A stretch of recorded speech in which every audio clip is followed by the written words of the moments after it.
हम मीनू झा प्रणाम करै छी समस्त मिथिलावासी के। आइ हम एकटा कृष्ण सुदामा भजन गाबऽ जा रहल छी। कोशिश करै छी सब गोटे के नीक लागे। धन्यवाद। जय मिथिला, जय मैथिली। सुनु विनय सरकार, विप्र एला एक द्वार। सुनु विनय सरकार, विप्र एला एक द्वार। दशा बिगड़ल छानेहु न कर, विपतिया में दशा बिगड़ल छानेहु न कर, विपतिया में। गले बिखरल हार, त्रिपुंड चंदन कपार।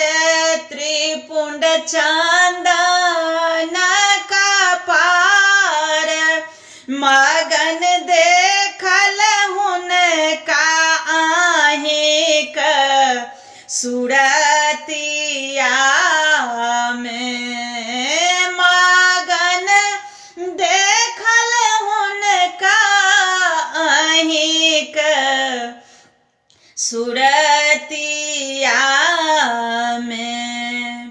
बसन कौपिन पुराण, जानौ तीन तानि कान। जानौ तीन तानि कान, काख बान्हल देखल किछु हम पोटरिया में। काख बान्हल देखल किछु हम पोटरिया में। कहै छथि कृष्ण छथियार, बालापन केर यार।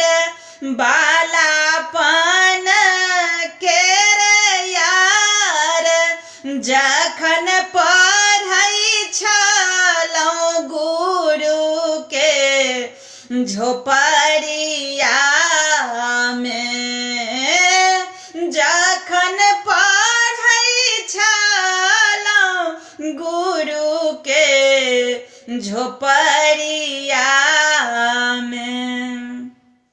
दशा छनि बड़खीन, छथि परम बलहीन।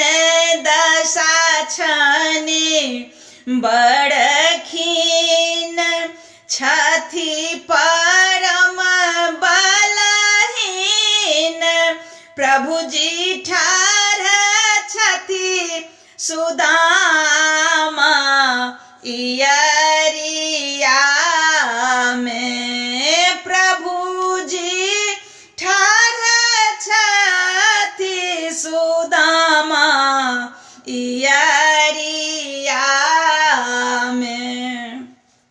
से सुनि उठला कृष्ण मुरारी, भरी अंग लपटल धारी। से सुनि उठला कृष्ण मुरारी, भरी अंग लपटल धारी। प्रेम हृदय समाये भवन